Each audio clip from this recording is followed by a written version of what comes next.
तो गीता के षष्ठ अध्याय, छठा अध्याय, सिक्स चैप्टर शुरू करेंगे। पहले श्लोक लेते हैं। श्री भगवान वाच, अनाश्रितः कर्म फलम, कार्यं कर्म करोति यः, स संन्यासी च योगी च, न निरग्निर्न चाक्रियः। भगवान कृष्ण ने कहा, स संन्यासी च योगी च, वही सन्यासी है और वही योगी है। दोनों में कोई फर्क नहीं है। न निरग्नि न च अक्रिय, जिसने अग्नि को त्याग दिया है, आग को, और बताएंगे आग को क्या त्यागा। न च अक्रिय, जो काम को त्याग दिया है, वो सन्यासी नहीं, योगी नहीं। तो कौन है? अनाश्रित कर्म फलम, जिसने कर्म के फल के ऊपर डिपेंडेंसी छोड़ दिया है। कार्यम कर्म करोति यः, जो सिर्फ कर्मों को अपना ड्यूटी, ऑब्लिगेशन समझ के करता है, वही सन्यासी है, वही योगी है।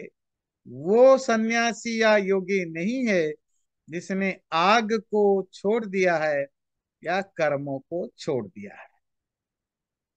पहले ये समझते हैं नीचे वाली लाइन, सन्यासी योगी निरग्नि च अक्रिय।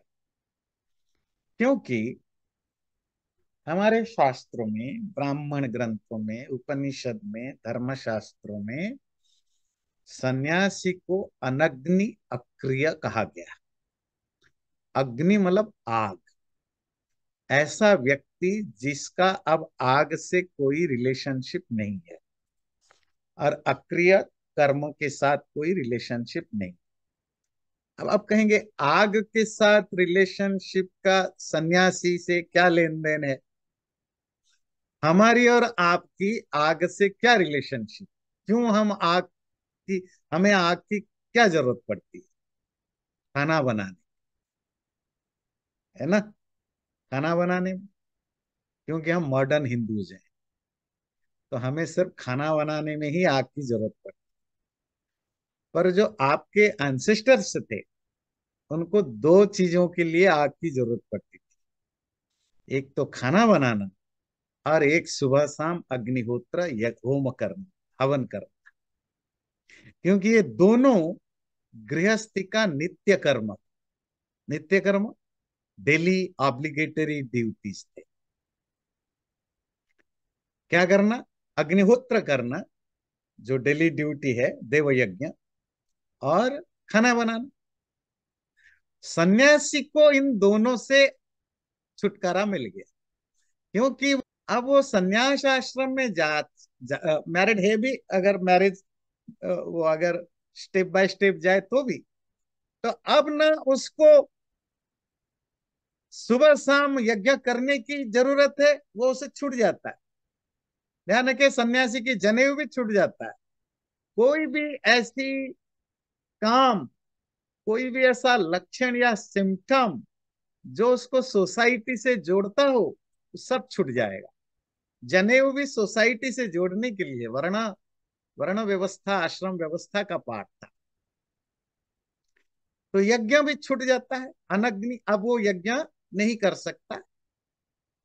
अगर खुद करना चाहे तो ऑप्शनल है, करे, पर उसके लिए कोई रूल नहीं है, कोई उसको अब ऑब्लिगेशन नहीं है।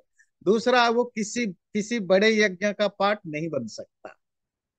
नंबर टू, वो खाना नहीं बना सकता। क्यों? अब उसको भीख पर गुजारा करना होगा, भिक्षा पर, आलम पर गुजारा करना होगा। अगर आलम ना मिले तो कोई फल फूल रूट, अगर कुछ ना मिले तो पानी पी के, पानी नहीं मिला तो भूखा सोना होगा। दैट्स हाउ हिज और हर लाइफ स्टाइल शुड बी। यही सन्यासी की लाइफ स्टाइल होती। तो इसीलिए उसको कहा गया निरग्नि, अग्नि नहीं है। अक्रिय कर्म, अब वो कर्म रहित होगा। अब कर्म रहित का मतलब थोड़ी है कि बाथरूम नहीं जाएगा, ब्रश नहीं करेगा, नहाएगा नहीं।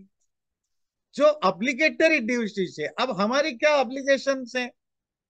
जी बच्चे पालने हैं, शादी ब्याह कर रखे हैं तो घर गृहस्थी संभालनी है, घर गृहस्थी संभालनी है तो पैसा कमाना है, पैसा कमाना है तो काम करना है, किसी की नौकरी चाकरी करनी है, बिजनेस करना है। अब घर गृहस्थी है तो फिर घर को भी संभालना है। पचासों काम अपने आप जुड़ जाते हैं, क्योंकि अब उसको कोई घर गृहस्थी से लेन देन नहीं है। खाना उसको अब आकाशजीवी, आकाशजीवी समझते हैं, जिसका जो जो जीविका है, जो लाइवलीहुड है, वो आकाश पर टिका, आकाश समझते हैं। मतलब शून्य, कुछ भी नहीं। अगर जैसे होता है ना, बारिश की बूंदे पड़ गई तो पी लिया, नहीं तो नहीं। तो अब दुनिया पर टिका है। किसी ने कुछ खाना दे दिया तो खा लिया, कहीं कुछ मिल गया तो खा लिया, नहीं मिला तो सो गए। ऐसे यही सन्यासी लाइफ है। आजकल के साधु सन्यासियों को देख के सन्यासी मत, ये तो ये तो ये तो आपसे ज्यादा लग्जरियस लाइफ में जीते, है ना। तो उनको मत टालिए, यही रियल सन्यासी। तो आपको समझ में आया अक्रिय और अनग्नि। पर ये श्लोक कहता है, जिसने खाना पीना छोड़ दिया, अग्निहोत्र छोड़ दिया, काम करना छोड़ दिया, वो सन्यासी या योगी नहीं है। अनाश्रित कर्म फलम, कर्म का जो फल होता है उसके प्रति अगर अभी भी उसकी कोई अटैचमेंट है, जो भी वो काम कर रहा है, शुभ या अशुभ, ध्यान से दीजिए। आजकल बड़े लोग अपने अपने बाबाओं की सपोर्ट में लंबी लंबी लेक्चर हमें भी देते हैं कि जी नहीं, हमारे बाबा जी तो समाज सेवा में लगे हैं, देश की भलाई करने में लगे हैं, है ना। तो हमारे बाबा बड़े बाबा है, महाबाबा। तो शुभ कर्म, अच्छे कर्म कर रहे हो या बुरे कर्म, डजेंट मैटर, तुम कुछ भी कर रहे हो। ये जो सोशल सर्विस शुभ कर्म में आता है, अगर उसकी फल के प्रति तुम्हारी कोई इंटरेस्ट है, तो तुम ना साधु हो, ना सन्यासी हो, ना योगी हो। ये मेरी स्टेटमेंट नहीं, छठे अध्याय का पहला श्लोक। अनाश्रित कर्म फलम, कर्म का जो भी फल मिले उसके प्रति तुम आश्रित नहीं हो, डिपेंड नहीं करते हो। और जो काम करते हो, काम तो करना है, ये तो सेकंड चैप्टर में, थर्ड चैप्टर में आपने पढ़ा। का, आप काम छोड़ के रह नहीं सकते हो। अब कैसे करो? कार्यम कर्म, काम कर रहे हो, ये सोच के कर रहे हो कि ये तो मेरी ऑब्लिगेशन है, मेरी कर्तव्य है, मेरी ड्यूटी है। क्यों ऑब्लिगेशन है? क्योंकि मेरे पास एक शरीर है, परमात्मा ने शरीर दिया है। I am part of the society, मैं सोसाइटी का पार्ट हूं। मैं सबके ऊपर बोझ क्यों बनूं? तो मेरी ड्यूटी है, मेरी ड्यूटी है कि अगर मेरे लिए कोई कुछ करता है कि मैं उसको रिपे करूं। मेरी ड्यूटी है कि अगर कोई दुखी है तो मैं उसको बचाऊं। दुखी को, परेशान को बचाना एहसान नहीं, फेवर नहीं कर रहे हो, ये मेरी ड्यूटी है, मैं कर रहा हूं। आम लोग जब किसी की भला करते हैं, क्या सोच के करते हैं? कि मैंने किसी का भला किया, मैंने किसी का फेवर किया। मेरी बात समझ में आती है? मैंने किसी का उपकार किया। पर जो सन्यासी है, वो जो भला करता है, क्यों, क्या क्या भाव होता है उसका? ये मेरी ड्यूटी है, मैं नहीं करूं तो मेरा पाप होगा। तो मैं किसी पर फेवर नहीं कर रहा हूं, मैं किसी पर उपकार नहीं कर रहा हूं, ये मैं अपने ऊपर उपकार कर रहा हूं। मैं नहीं करूंगा तो मेरे पाप होगा। बात क्लियर हुई? तो जो कुछ भी मैं कर रहा हूं, वो कार्य समझ के, कार्य मतलब ड्यूटी, ऑब्लिगेशन, कर्तव्य समझ के, कोई भी कर्म का फल के प्रति मेरी कोई इंटरेस्ट नहीं रहेगा, ना मैं डिपेंड करता हूं। अगर ऐसी सिचुएशन मेरी हो जाए तो मैं ही सन्यासी हूं, मैं ही योगी हूं। अर्थात कोई भी व्यक्ति ऐसा करे, वही सन्यासी है, वही योगी है। योगी और सन्यासी में कोई फर्क नहीं है। हाँ, सिर्फ शास्त्रों को पढ़ के किसी ने यज्ञ हवन आदि पंच जो डेली ड्यूटीज छोड़ दिया, काम करना छोड़ दिया, वो ना सन्यासी है ना योगी। ओके, अगला श्लोक लेते हैं। यम सन्यासमिति प्राहुर योगम तम विद्धि पांडव, न ह्य सन्न्यस्य संकल्पो योगी भवति कश्चन। यम सन्यासम इति प्राहु, जिसको सन्यास कहा जाता है उसी को ही योग कहा जाता है। हे पंडु का बेटा अर्जुन पांडव, जिसको सन्यास कहा जाता है, योगम तम विद्धि, उसी को ही योग समझो।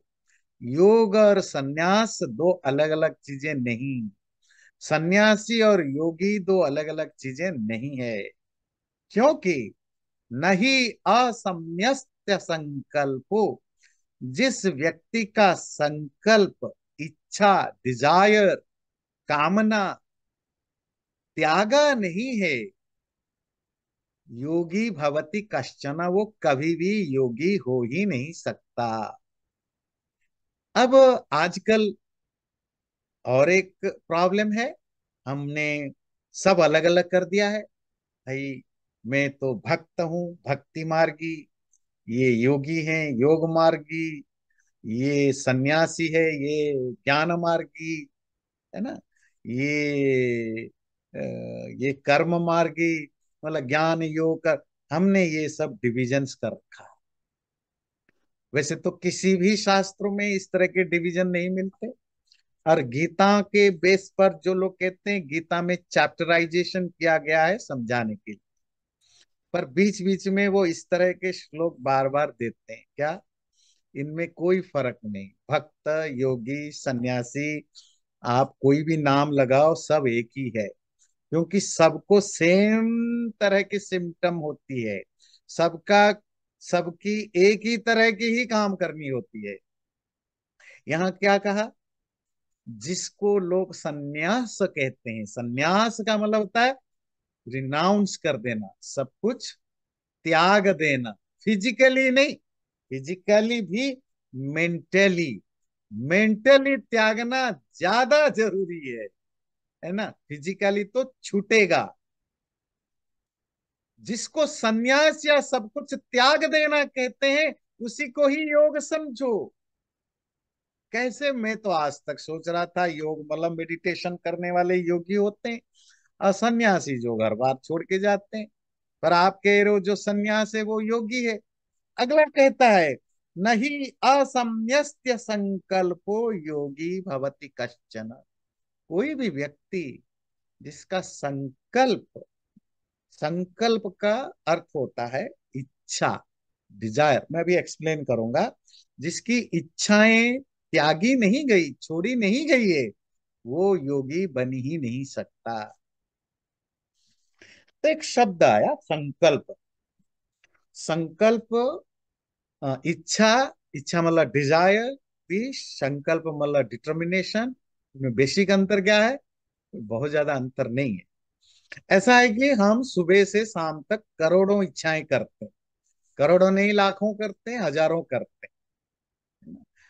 तो मुझे ये बनना है, मुझे ये खाना है, मुझे वहां जाना है, वो इच्छाएं, उसमें से 99% इच्छाएं आती हैं बुलबुले की तरह खत्म हो जाती। वो तो ठीक है, वो तो आते जाते रहते हैं, उसका कोई ये नहीं। आपने किसी व्यक्ति को देख लिया, आप गए, कोई बहुत बढ़िया भाषण देता है, तो आप इम्प्रेस्ड हो गए, आपको लगता है काश मैं भी भाषण देता। वो 2 मिनट की इच्छा हुई, बाद में खत्म हो गई, आप अपने चले गए। आपने देखा कोई बहुत बड़ा मिनिस्टर है, पावरफुल पॉलिटिकल लीडर है, आपके मन में आया काश मैं भी पॉलिटिकल लीडर बनता, वो 2 मिनट के विचार आया फिर गायब, है ना। आपको लगा कि ये बहुत पैसा वाला है, बिजनेस करता है, तो आपको लगा काश मैं भी बिजनेस करता। तो चीजें तो दुनिया को देखकर सीख करके हजारों थॉट्स आते चले जाते, वो भी इच्छाएं हैं।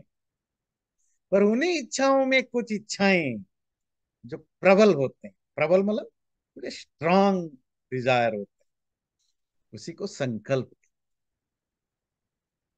है ना, कि मुझे तो ये घर लेना है, ये इतना पैसा कमाना है, यहाँ जाना है, ये पाना है। तो जब आप वो इच्छा जब ज्यादा स्ट्रांग हो जाती, जब इच्छा में जब स्ट्रेंथ आ जाता, तो वो आपका संकल्प होता। तो कहेंगे संकल्प से होता क्या है? तो जिस चीज के लिए आपके अंदर पाने की या करने की या अचीव करने की इस तरह के स्ट्रॉन्ग थॉट आ जाए, तो वो फिर आप उसको इम्प्लीमेंट करने लगते हैं। आपकी फिजिकल एक्टिविटीज फिर उसी तरह के होने लग जाते हैं, है ना? तो आप उसी तरह के काम करने लग जाते हैं। तो काम, एक्शन की रूट कॉज क्या है? संकल्प। संकल्प क्या है? दृढ़ इच्छा। ऐसी इच्छा, ऐसे डिजायर बहुत जो स्ट्रांग हो। हर इच्छा काम का रूट नहीं होता, क्योंकि हजारों लाखों इच्छाएं बुलबुले की तरह आते हैं और बबल की तरह आते हैं और गायब हो जाते हैं। वो एक मोमेंटरी होते हैं। पर जो इच्छाएं स्ट्रांग हो जाती, प्रबल हो जाती, फिर आप उसके लिए एफर्ट्स करते हो। तो एफर्ट्स का, कर्म का मूल कॉज है संकल्प। अब श्लोक क्या कहता है? जिस व्यक्ति का संकल्प त्यागा नहीं गया, वो ना सन्यासी ना योगी हो सकता है। अब संकल्प मतलब दृढ़ इच्छा कि मुझे ये पाना है, ऐसा बनना है, ये करना है। इस तरह के जब आपके अंदर इच्छाएं प्रबल होती हैं, वो प्रबल इच्छाएं अगर खत्म नहीं हुई, अगर वो आपने रिनाउंस नहीं किया, तो आप योगी भी नहीं बन सकते। तो आप कहेंगे इसका रिलेशन क्या है? क्योंकि जैसे जैसी आपकी इच्छाएं स्ट्रांग होंगी, वैसे वैसे आपकी स्टेट ऑफ माइंड, मानसिक अवस्था बदलेगी, और फिर आप फिजिकली वैसे ही करने लगेंगे, है ना? आज जो फिजिकली करने लगते हैं, तो उस करने के पीछे इच्छा छुपी होती है कि मुझे ये फल चाहिए। ये जो फल पाने की इच्छा, यही तो प्रॉब्लम का जड़ है। प्रॉब्लम का जड़ आपके लिए नहीं, जिनको स्पिरिचुअल मार्ग में जाना। ध्यान दीजिएगा, आप कुछ और मैसेज लेकर मत जाइए, है ना? मैं हमेशा कहता हूं, स्पिरिचुअलिटी जितना ज्यादा जनरलाइज होता है, लोगों में इतनी हिपोक्रेसी और दूसरे तरह की गिल्ट फीलिंग, बहुत सारे और प्रॉब्लम शुरू होते हैं। ये उन लोगों की बात कर रहा है जिनको स्पिरिचुअल पाथ में जाना है। यो योगी बन के बने, सन्यासी बने, भक्त बने, कुछ भी बने, फॉर्मूला तो एक ही। पर आप अपनी संकल्प मत छोड़िए। आप अगर आप संसारी हैं, हम लोग हैं, तो संसारी बुरी बात है? बिल्कुल नहीं है। जो लोग कहते हैं वही बुरे लोग हैं। वो समाज को, वो लेफ्टिस्टों का, ये जैसे लेफ्टिस्ट होते हैं ना, लेफ्टिस्ट समझते हैं वो कल्चर कहा जाता है। ये लोग क्या करते हैं? इनका बेसिक जो ऑब्जेक्टिव है, तो डिस्ट्रॉय द सोशल फैब्रिक, है ना? गवर्नमेंट, गवर्नेंस बुरी चीज है, नहीं होनी चाहिए। मैरिज खराब, मतलब जो भी सोसाइटी को बांध रखने के लिए जरूरी है, वो उसके अगेंस्ट है। अब मैं डिटेल में नहीं जाऊं। और वो यूनिवर्सिटीज में, कॉलेज में आजकल उनकी ज्यादा चलती है। तो इट्स ए डिस्ट्रक्टिव पावर, जो सोशल फैब्रिक को तोड़ने की कोशिश करते हैं। ये जो कहा, हर किसी को स्पिरिचुअल बनना है या सन्यासी के पथ पर जाने के लिए मोटिवेट करना है, ये उस लेफ्टिस्ट सोच की तरह भी बहुत ही डिस्ट्रक्टिव और सोशल फैब्रिक को तोड़ने वाला होता है। ध्यान दीजिए, आप चीजों को समझ रहे हैं, जान रहे हैं, दैट्स ए डिफरेंट थिंग। मैं हमेशा से बोलता हूं, मैं मतलब शास्त्रों में जो लिखा है मैं कोट करता हूं कि सन्यासी या प्योर स्पिरिचुअल पाथ पर चलने के लिए, 100% चलने के लिए, आपके अंदर वो प्योर वैराग्य होना चाहिए। आपको अपने आप को अच्छी तरह एनालाइज करनी पड़ेगी कि क्या सचमुच मुझे दुनिया से नफरत हो चुका है, नफरत तो बुरा वर्ड होगा, दुनिया से डिसइंटरेस्टेड, अब मेरी कोई इच्छा नहीं रही, अब उसको ठोक पीट के 2 साल 4 साल 5 साल तक पक्का करिए, फिर चलिए, फिर तो मत जाइए। कोई शास्त्र रिकमेंड नहीं करता। हाँ, धर्म जरूरी है लाइफ में, आपकी एथिक्स, वैल्यूज, मोरालिटीज, ये जितना ज्यादा हो उतना अच्छा है। संसारी होना कोई बुरी बात नहीं, हमारे धर्मशास्त्र भर भर के तारीफ करते हैं। वेद, उपनिषद, ब्राह्मण, गृहस्थ आश्रम को, मैरिड लाइफ को बहुत तारीफ करते हैं। सन्यास से कम नहीं आंका जाता। तो इसीलिए वो मत सोचिए, हम पढ़ रहे हैं गीता का कुछ चैप्टर, हम स्पिरिचुअलिटी से रिलेटेड पढ़ रहे हैं, इसीलिए आप बहुत ज्यादा उसमें, जैसे कोई मैंने अभी बताया, कोई पावरफुल लीडर को देख के जे मैं भी लीडर बन जाऊं, है ना, कोई अच्छा स्पीच देता है मैं भी स्पीकर बन जाऊं, और स्पिरिचुअलिटी पे पढ़ रहे हैं तो मैं भी बाबा बन जाऊं। इस चक्कर में मत पड़िए, आप कहीं का नहीं रहेंगे, अपनी भी बर्बादी करेंगे, दुनिया की भी बर्बादी करेंगे, है ना। आप समझिए। हाँ, जब आप ये सब पढ़ के आप अपने आप को एनालाइज कर सकते हैं। Okay, come back to the topic. तो जिस व्यक्ति के संकल्प, कुछ पाने की इच्छा, और ये खत्म नहीं होता है, वो कभी योगी बन ही नहीं सकता। इसीलिए योगी और सन्यासी दो अलग अलग चीजें नहीं है। अगला लेते हैं। आरुरुक्षोर्मुनेर्योगम कर्म कारणमुच्यते, योगारूढ़स्य तस्यैव शमः कारणमुच्यते। ये जो योग की बात उठी, यो योग के रास्ते पर चलने वाले दो तरह की स्टेट हैं, दो लेवल हैं, दो लेयर्स हैं। पहला लेयर है आरुरुक्षु, योगम आरुरुक्षु, योग मार्ग पर चढ़ने की इच्छा रखने वाले लोग, means those who want to follow the yoga path, उसको कहते हैं आरुरुक्षु। ऐसे जो योग मार्ग पर चलने वाले, इच्छा रखने वाले लोग मुनि, कर्म कारण मुच्यते, उनके लिए तो कर्म, एक्शन ही कारण है।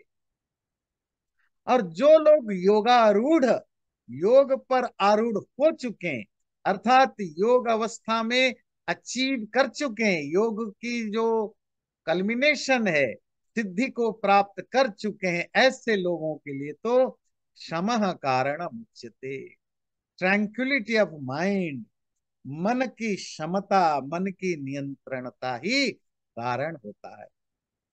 ये बड़ा इंटरेस्टिंग श्लोक है। अब आपको काफी क्लैरिटी आएगी जब आप अपने साथ कनेक्ट करेंगे।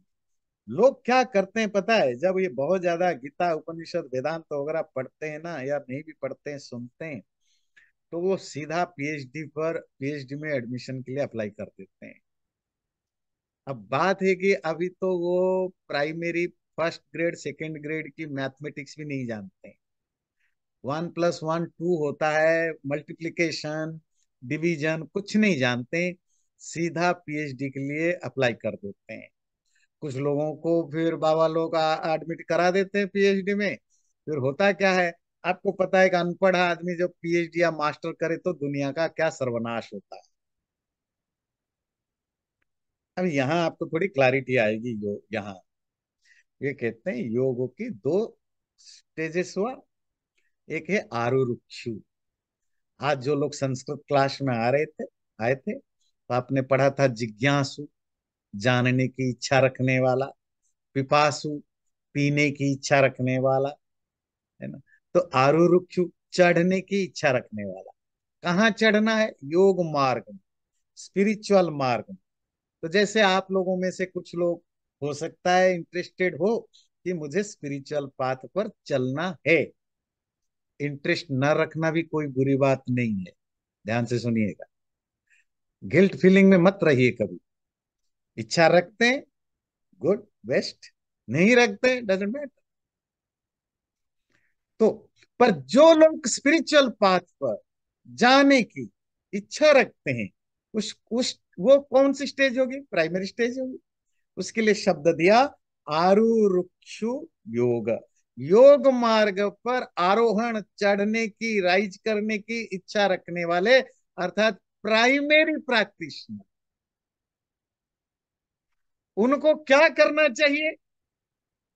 कर्म कारण मुच्यते, उनको तो काम करना चाहिए। तो आप लोगों को क्या करना है पता है, समझ में आ गया? घर द्वार छोड़ के कुंभ मेला में नहीं भागना चाहिए नंगा हो करके। काम धंधा करना चाहिए। हाँ, काम धंधा। तो फिर बाकी जो आम लोग हैं और जो योग रास्ते पर जाना है, दोनों काम करेंगे तो फर्क क्या है? फर्क है, फर्क है कि जो आम लोग काम कर रहा है, अभी वो बहुत ज्यादा अटैच्ड है, बहुत ज्यादा ओवरवेल्म्ड है। और आप वही काम करेंगे जो आपने सेकंड चैप्टर में, थर्ड चैप्टर में पढ़ा। अब आपकी फल के प्रति बहुत ज्यादा अटैचमेंट नहीं है, आप ड्यूटी समझ के कार्य करते हैं। आप फैमिली भी मेंटेन करते हैं, तो अपने जो आप जैसा व्यक्ति हैं, सपोज आप किसी के बेटा हैं, बेटे के रूप में आप अपना ड्यूटी निभा रहे हैं अपने माँ बाप के प्रति। अगर आप माँ या पिता हैं, तो अपने बच्चों के प्रति माँ या पिता के नाते जो ड्यूटीज है वो निभा रहे हैं। अगर आप कोई प्रोफेशनल काम कर रहे हैं, तो जो जहां पर हैं, उस ड्यूटी को, उस काम को अपना ड्यूटी समझ के कर रहे हैं, न कि मैं कर रहा हूं, मेरे बच्चे, मेरी पत्नी, मेरा घर, मेरा देश, मैं, ये नहीं, यही फर्क है। पर कर्म आपका फर्स्ट स्टेप है। जो व्यक्ति योग पर आरूढ़ हो गया, योगारूढ़, योग के मार्ग पर अचीव करने लगा, है ना, अचीवर होने लगा, ग्रेजुएट, अंडर ग्रेजुएट पर आ गया, ग्रेजुएट पर आ गया, मतलब प्रोसेस में बहुत आगे आ गया, उसको आगे बढ़ने का रास्ता क्या है, कारण क्या है? क्षमा। क्षमा किसको कहते हैं? Mental regulation. मन की जो रेगुलेशन है, मन का जो रोकना है, उसको क्षमा कहते हैं।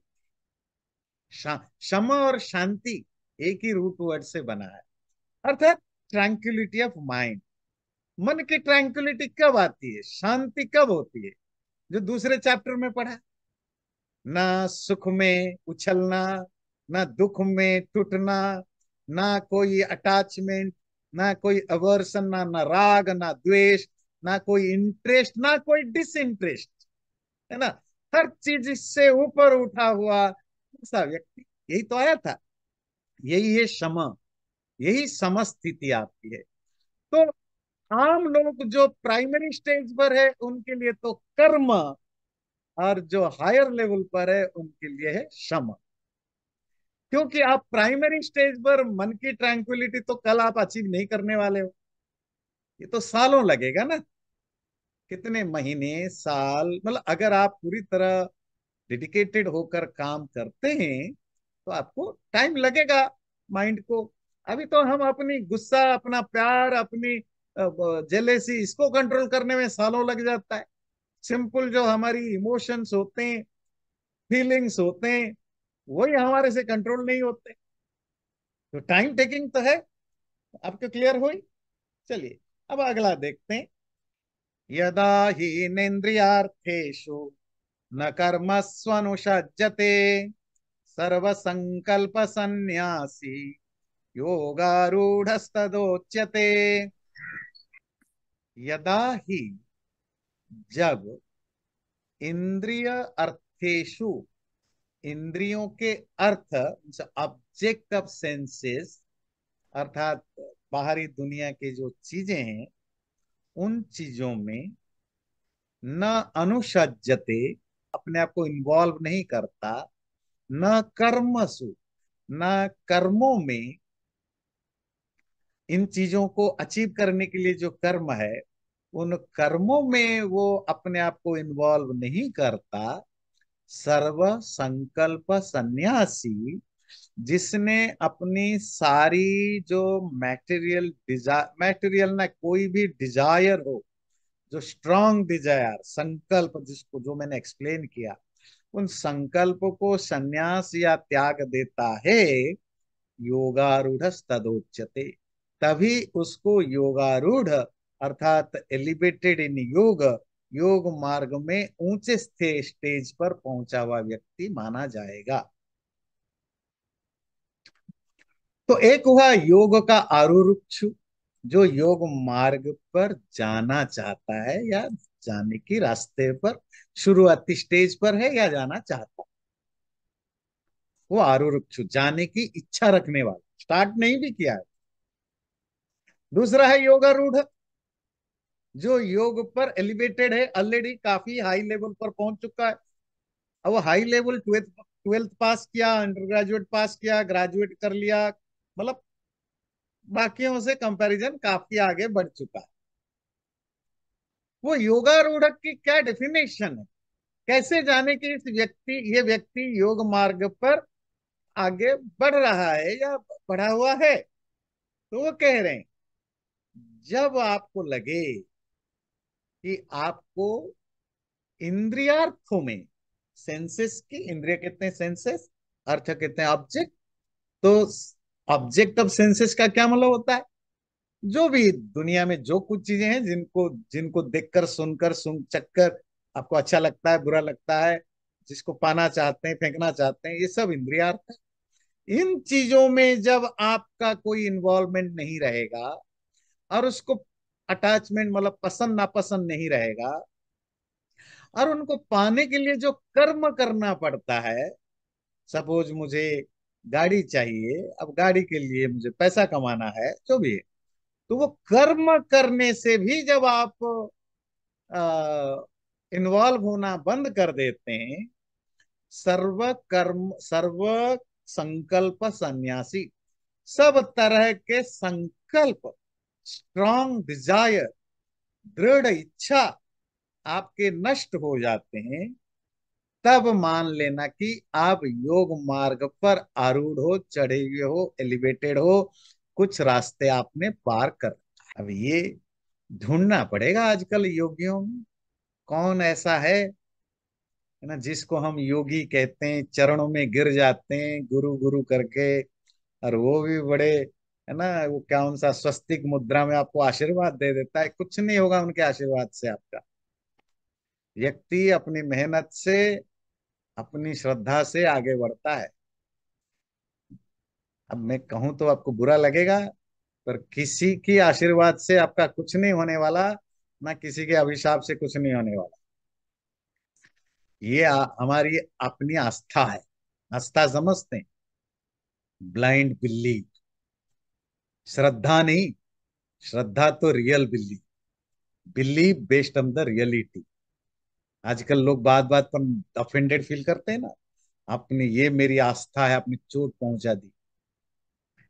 चोट सिर्फ ब्लाइंड बिलीव को ही लगता है, बिलीव बेस्ड ऑन रियलिटी को कभी चोट लगता ही नहीं, क्योंकि इट्स ऑलवेज ओपन माइंड। अच्छा ये गलत है, और ठीक है चेंज कर देते हैं। हिंदू धर्म तो लाखों सालों से सीकर रहा, ढूंढना क्या है। हिंदू धर्म is all about finding, searching the truth. आजकल हम बन गए हैं आस्था वाले, क्रिश्चियन मुसलमानों से सीख के साथ रहते रहते, और अनपढ़ बन के, अनपढ़ मतलब मैं आपकी पढ़ाई लिखाई पर क्वेश्चन नहीं कर रहा, रिलीजियस स्पिरिचुअल मैटर में नॉलेज ना होने से हम सब बिलीवर बन गए। कोई किसी गुरु के, कोई किसी बाबा के, कोई किसी मंदिर के, कोई किसी एक्टिविटीज के बन गए हैं। That's a different thing. तो बात है कि योग पर थोड़ी रास्ते पर चलने वाला कौन व्यक्ति है, बोला, जिसकी इंद्रिय के अर्थों में अब इंटरेस्ट नहीं रहा, जो अपने सेंसुअल प्लेजर के लिए जो एक्टिविटीज है उसमें अब इंटरेस्ट नहीं रहा, जिसकी दृढ़ इच्छाएं, संसार में मटेरियल चीजों में कुछ पाने की इच्छाएं खत्म हो गई, वही व्यक्ति योग मार्ग पर थोड़ा बहुत चढ़ा हुआ होता है। मनो मनुस्मृति में एक इंटरेस्टिंग श्लोक आता है, दूसरे अध्याय के तीसरे में, संकल्प मूलः कामो वही यज्ञ संकल्प संभवा। जो काम है, इच्छा है कुछ करने की, वो संकल्प बेस्ड होता है। संकल्प ना, डिटर्मिनेशन। जो भी यज्ञ आदि आप करते हैं, यज्ञ कर्म आदि, वो सब संकल्प। आपके अंदर वो स्ट्रांग डिटर्मिनेशन होना जरूरी है कि ये जो आप कर रहे हो, आप इसको अंत तक, एंड तक प्रॉपरली करोगे। इसे संकल्प ही सारे कर्मों का मूल होने के कारण से, अगर आप अपने कर्मों से अपने आप को विड्रॉ करना चाहते हो, तो कहाँ पहले विड्रॉ करना होगा? संकल्प से। इसीलिए कहा जिसका संकल्प न्यास हो गया वो योग है। बड़ा इंटरेस्टिंग मुझे मिला बृहदारण्यक उपनिषद 4.4.5 में। सुनने जा, ये कहता है, स यथा कामो भवति तत् क्रतुर्भवति, यत् क्रतुर्भवति तत् कर्म कुरुते। व्यक्ति की जैसी जैसी इच्छाएं होती हैं, ध्यान से सुन, उसका मेंटल स्टेट या थॉट प्रोसेस वैसे ही बन जाता है। और जैसा उसका थॉट प्रोसेस होता है, उसकी पर्सनालिटी फिर वैसी हो जाती है। आपको एक छोटा एग्जांपल देते हैं। सपोज किसी तरह आप कन्विंस्ड हो गए कि चोरी करने में कोई बुरी बात नहीं है, लॉजिक देते हैं ना। क्या है, आदमी गरीब है, परेशान है, और लोग लूट रहे हैं, बड़े लोग सब लुटेरे हैं, तो बड़े लोगों का धन लाओ और गरीबी में खा, क्या फर्क? या झूठ बोलना, हाँ हाँ, सबसे बढ़िया एग्जाम्पल तो झूठ बोलना। क्योंकि पढ़े लिखे लोग, सारे एजुकेटेड लोग, सारे, मुझे तो लगता है 1% भी मैं रख दूं तो भी कम हो जाएगा, may be 0.00। Education, modern education से एक चीज बड़ी इंटरेस्टिंग पैदा हुई कि झूठ मूठ बोलना है कोई नथिंग रॉन्ग है ना, जरूरत पड़ने पर झूठ बोल देना चाहिए। मतलब जब आप कन्विंस्ड हो गए कि झूठ, there is nothing wrong to lie, तो अब आप झूठ बोलेंगे ही बोलेंगे। एक्शन क्या है झूठ बोलना? झूठ बोलना एक्शन किसके बेस पर बना? संकल्प, कि झूठ बोलने में कोई बुरी बात नहीं है। फिर आपके माइंडसेट उसी तरह बना, थॉट प्रोसेस, तो now you can take easily. झूठ बोल दिया तो कोई बात, तो फिर आप खुद भी झूठ बोलने लगेंगे और दूसरों को, झूठ को भी आपको बुरा नहीं लगे। आप कहेंगे नहीं, कभी कभार तो बोल लेते हैं, नहीं कभी कभार आप बोल लेते होंगे, पर जब इस तरह के एटीट्यूड सोसाइटी में जाता है, तो हर व्यक्ति 1% झूठ नहीं, हो सकता है आप 1% झूठ बोलते हो, पर ये इस तरह की नैरेटिव जब सेट होता है, कोई 80% झूठ बोल के भी बोलता है, चलता है भाई, इतना तो झूठ चलता है। कोई 80% भी, कोई 50% भी, कोई 30% भी। हर व्यक्ति अपने हिसाब से परसेंटेज फिक्स कर लेता है, मुझे किस लेवल तक झूठ बोलना है, क्योंकि ओवरऑल झूठ बोलने में कोई बुरी बात नहीं है। इसी तरह वायलेंस, हिंसा, है ना, नहीं, हमने हिंसा को एक तरह के अपने थॉट प्रोसेस में उसको डाल दिया कि ठीक है, मेरे सामने अगर कोई मर रहा हो, अगर मैं किसी को मार रहा हूं तो पाप, बाकी कोई दूसरा मारे तो मुझे क्या फर्क पड़ता है, मैं खाऊं, मैं पीऊं, मैं चलूं, नहीं फर्क पड़ता है। हमें समझा दिया गया। अरे हम समझ गए। और आपके सामने जिसको हम खा रहे हैं, उसको अगर हमारे सामने काटा जाए, तो बहुतों की तो हार्ट अटैक हो जाएगा, बहुतों की हार्ट अटैक हो जाएगा। बात समझ में आती है? तो तुम्हें अगर इतनी दर्द है, तो तुम तो खा रहे हो, मैं थोड़ा ही काटा। तो ये हमें कन्विंस, हम कन्विंस्ड हो गए, हमारा इस तरह के माइंडसेट बन गया कि हिंसा जस्टिफाइड है, अगर वो मैं खुद नहीं कर रहा हूं या मेरे सामने नहीं हो रहा है। बात समझ में आती है? तो क्या कहता है, यथा काम हो, जैसी हमारी इच्छाएं होती हैं, दृढ़ इच्छाएं, वैसे हमारी कृत्य, हमारा विचार, थॉट बन जाता है। और जैसे थॉट बनता है, तत्कर्म कुरुते, उसी तरह के हम कर्म करते हैं। कर्म मतलब हमारी पर्सनालिटी उसी तरह की बन जाती है। तो ये बड़ी इंपॉर्टेंट है कि, इसीलिए हमारे बड़े बुजुर्ग कहते हैं, और हमारे माँ बाप भी हमें बताते हैं। पिछले संडे को भी जो प्रवचन था, पावर ऑफ एसोसिएशन, आप कैसे लोगों के साथ बैठते हैं, उठते हैं, किस तरह के लिटरेचर पढ़ते हैं, उसे होता क्या है, आप गलत को सही, सही को गलत, सही को सही या गलत को गलत मानने, इनडायरेक्टली इनविजिबली मानने लग जाते, फिर वही आपकी पर्सनालिटी बन जाती है। इसीलिए गलत चीज को जो जस्टिफाई करते हैं उनसे दूर रहिए। अगर मेरे से कोई गलत काम होता है, ये इसका अर्थ ये नहीं कि हर व्यक्ति हमेशा सही करे। गलत करना, ह्यूमन बीइंग है, हमसे गलतियां होंगी, पर गलत चीजों को जनरलाइज करने की जो लोग प्रवचन सिखाते हैं, उनसे दूर बचें। ऐसे दोस्तों से, ऐसे एसोसिएशन से, ऐसे किताबों से, जो भी। क्यों? फिर अगर हम इनके साथ रहते हैं, धीरे धीरे सीखते हैं, पढ़ते हैं, फिर हमारी सोच उसी तरह का बन जाता है, फिर हमें कोई बुरा नहीं लगता, हमें उन चीजें अच्छे लगने लगते हैं, आदि आदि। चलिए और एक श्लोक लेते हैं। उद्धरेदात्मनात्मानं नात्मानम अवसादयेत, आत्मैव ह्यात्मनो बंधु रात्मैव रिपुरात्मनः। आत्मना, खुद से, बाय सेल्फ, आत्मानम, खुद को, उद्धरेत, ऊपर उठाना चाहिए, बचाना चाहिए। अपने आप को अपने से ही ऊपर उठाना चाहिए। न आत्मानम अवसादयेत, अपने आप को कभी नीचे गिराना नहीं चाहिए। आत्मा एव ही आत्मनः बंधु, आत्मा ही, आत्मा मतलब सेल्फ, खुद, खुद ही खुद का बंधु है, मित्र है, फ्रेंड है। आत्मा एव रिपुहु आत्मनः, खुद ही खुद का रिपु, शत्रु है। यहाँ आत्मा शब्द का अर्थ सोल नहीं, सेल्फ। अपने, मेरा उद्धार, मेरी भलाई, मेरा उन्नति, ग्रोथ कौन कर सकता है? मैं खुद। मेरी बर्बादी, मेरा डाउनफॉलिंग कौन कर सकता है? मैं खुद।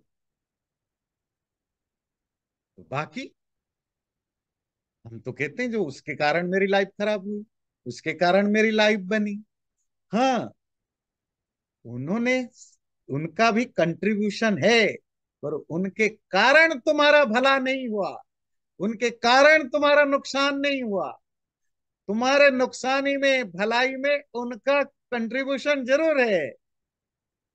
तुम अगर खुद का भला चाहते हो, तो सारी दुनिया तुम्हारे लिए खड़ा मिलेगा, तुम्हारी भला करने की। सारी दुनिया मतलब जो जो भला करना चाहते हैं वो तुम्हारे साथ मिल जाए। जब तुम खुद का ही बर्बादी करना चाहोगे, तो दुनिया खड़ी मिलेगी तुम्हारी बर्बादी में साथ देने के लिए। जी मैं क्या करूं? मुझे तो कोई, मैं तो बड़ा अच्छा घर का बच्चा था, मैं तो खुद ही बड़ा अच्छा था, मेरा बच्चा तो बड़ा अच्छा था। दोस्तों ने, दोस्तों के साथ, हर बुरे दोस्त है ना, हम दोस्त भी नहीं कहते हैं, गंदे दोस्तों के साथ पढ़ के तो शराबी बन गया, एडिक्टेड बन गया, चोर बन गया। शराबी दोस्तों के साथ तो करोड़ों लोग मिल बैठते हैं। कॉलेज में पढ़ने वाले हर बच्चे को जरूर एक्सपीरियंस होता है ऐसे बिगड़े हुए बच्चों के साथ। तो हर बच्चा तो आगे जा करके नशेड़ी नहीं बना, शराबी नहीं बना, तुम बन गए। जी मैं अच्छा बना ऐसे अच्छे अच्छे लोगों के साथ मिलकर। अच्छे लोगों के साथ तो लाखों लोग भी बैठते हैं, सब तो अच्छे नहीं बने। तो फिर क्या है? क्या वो गलत है कि सही है?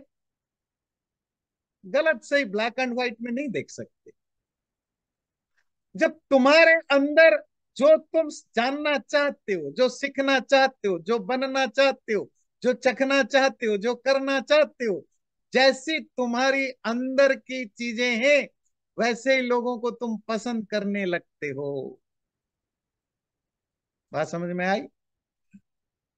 और दूसरा, तुम अंदर से अगर बहुत वीक हो, कमजोर, अंदर मतलब मेंटल, मानसिक रूप से मेंटली अगर तुम वीक हो, तो भी तुम उन्हीं के, वो जैसा तुम्हें रास्ता बताए तुम उसी तरह के बन जाते हो। तुम्हारे अंदर अगर अच्छे बनने का भाव है तो तुम अच्छे लोगों के साथ बैठने के बाद अपने आप इन्फ्लुएंस्ड हो जाते हो। तुम्हारे अंदर स्पिरिचुअलिटी का कोई बीज है, तुम स्पिरिचुअल लोगों के साथ बैठते स्पिरिचुअल बन जाते हो। तो बात है कि जो सोसाइटी है, जो दुनिया है, वो तो तुम्हें सपोर्ट करता है, तुम्हारे अंदर के बीज को पॉलिश करता है, नॉरिश करता है या दबा देता है। मेरे अंदर अगर बिगड़ने की बीज है, मोस्ट ऑफ लोगों के अंदर है, किसी के अंदर कम है, किसी के अंदर ज्यादा है। बुरे लोगों के साथ रहने से मैं ज्यादा जल्दी बिगड़ जाऊंगा। बुरे लोग नहीं होते तो शायद थोड़े टाइम ज्यादा कम बिगड़ता, देर से बिगड़ता। मेरी बात समझ में आती है? एंड ऑफ द डे मुझे अपनी रेस्पॉन्सिबिलिटी लेनी पड़ेगी, क्योंकि यही लॉ ऑफ नेचर है, यही संसार का, प्रकृति का नियम है। क्या? तुम्हारी भलाई तुम्हारे हाथ में है, तुम्हारी बर्बादी तुम्हारे हाथ में है। यहां तो स्पिरिचुअलिटी की बात कर रहे हैं। स्पिरिचुअल मार्ग में तुम्ही स्पिरिचुअल मार्ग तो सबसे ज्यादा, जिसको कहते हैं ना, सेल्फिश मार्ग है। यहाँ तो कोई नहीं है। मौत सबसे बड़ा सेल्फिश होता है, मौत से रिलेटेड हर चीज सेल्फिश होता है। मौत ऐसे नहीं आएगा ना, देखो तुम मुझे इतना प्यार करते हो, मेरे साथ चलो ना। वो चाहे तो नहीं, एक से तो कोई चाहने वाला नहीं है, ऊपर से कितना भी बोल दे, चाहे भी तो मरने वाला नहीं। मौत तो इंडिविजुअलिस्टिक है, प्योरली इंडिविजुअलिस्टिक। मौत से रिलेटेड हर चीज इंडिविजुअलिस्टिक। स्पिरिचुअलिटी क्या चीज है? मौत से रिलेटेड ही है। मौत से पार पाना, मौत से बचना, मौत को हैंडल करना। स्पिरिचुअलिटी इंडिविजुअलिस्टिक है। तुम अगर प्रेम करते हो तो स्पिरिचुअलिटी में वो बाधा है, ऑब्स्टिकल है। तुम अगर नफरत करते हो तो भी ऑब्स्टिकल है। तो जो स्पिरिचुअल लोग हैं प्यार नहीं करते, नहीं, वो तुम्हारे मेरे जैसे प्यार नहीं करते। उनका प्यार आत्मवत सर्वभूतेषु, वो सभी प्राणियों में एक जैसा होता है। कुत्ते में भी, बिल्ली में भी, चींटी में भी, अपने बच्चे में भी, पराये बच्चे में भी, दुश्मन में भी, सखा में भी, सब में एक जैसा प्यार। हमारा प्यार जो होता है वो एक्सक्लूसिव होता है। जो मेरा है उसके साथ मेरा प्यार है, जो मेरा नहीं है उससे मेरा कोई प्यार नहीं। जो मेरे साथ नुकसान, जो जिससे मुझे लगता है ये मेरा नुकसान होगा, वो मेरी शत्रु है। पर स्पिरिचुअल पाथ पे ऊपर चले जाने के बाद ना शत्रु रहता है, ना मित्र रहता है, ना अपना रहता है, ना पराया। वो एक अलग लेवल का प्यार है। That's a different thing. तो तुम, तुम्हारे तुम्हें अगर कोई बचा सकता है, तुम्हारा कोई अगर कोई भला कर सकता है, वो तुम हो। तुम्हारा कोई अगर डाउनफॉल कर सकता है, नुकसान कर सकता है, वो तुम हो। इसीलिए आत्मैव ही आत्मनो बंधु। आत्मा ही, आत्मा वाला यहाँ सोल नहीं, सेल्फ, खुद, मैं अपना, मैं ही अपना दोस्त हूं, मित्र हूं। मैं ही अपना रिपु शत्रु हूं। मैं अगर बुरा हूं, सक्सेसफुल नहीं हूं, या बहुत कुछ और नहीं हूं, मैं अपने कारण हूं। मेरी पर्सनालिटी, मेरी एटीट्यूड, मेरी नॉलेज, मेरे ट्रेनिंग, मेरी चीजें, मैं अगर हूं तो मेरे कारण। दुनिया साथ देती है, लोग हेल्प करते हैं, माँ बाप फैमिली साथ देते हैं, टीचर्स गाइड करते हैं, सारी दुनिया आपको हेल्प कर सकता है। पर बनना तो आपको होता है। और यहाँ क्योंकि अध्यात्म की बात है, तो at the end of the day आप हो। आप ही अपने आप को बढ़ाओगे, आप ही अपने आप को गिराओगे। आप ही अपने आप को अपना मित्र हो, अपना अपना अपना शत्रु हो। बाहर की मित्र अगर स्पिरिचुअल रास्ते पर जाने पर भी आपकी बाहर के एक्सटर्नल शत्रु या मित्र हैं, तो मतलब आपकी लव एंड हेट्रेड, प्यार और नफरत बना हुआ है। अब प्यार और नफरत तो इमोशन चीजें हैं, वो तो नुकसान, वो तो आगे नहीं बढ़ते हैं। तो बात समझ में आई? ये सिर्फ स्पिरिचुअलिटी की बात नहीं, ये तो हमारे हर बच्चे को, हर व्यक्ति को, व्यक्ति ये सिखाने की जरूरत है। तुम्हारी भलाई तुम्हारे से ही होगी, तुम्हारा नुकसान तुम्हारे से ही होगा। तुम्हारा शत्रु कोई है तो तुम हो, तुम्हारा कोई सबसे बड़ा मित्र है तो तुम हो। और कौन, कैसा व्यक्ति खुद का शत्रु होगा, कैसा व्यक्ति खुद का मित्र होगा, वो हम अगले बार पढ़ेंगे छठे श्लोक में। ठीक है। चैनल को सब्सक्राइब जरूर करें और वीडियो अच्छा लगे लाइक भी जरूर करें।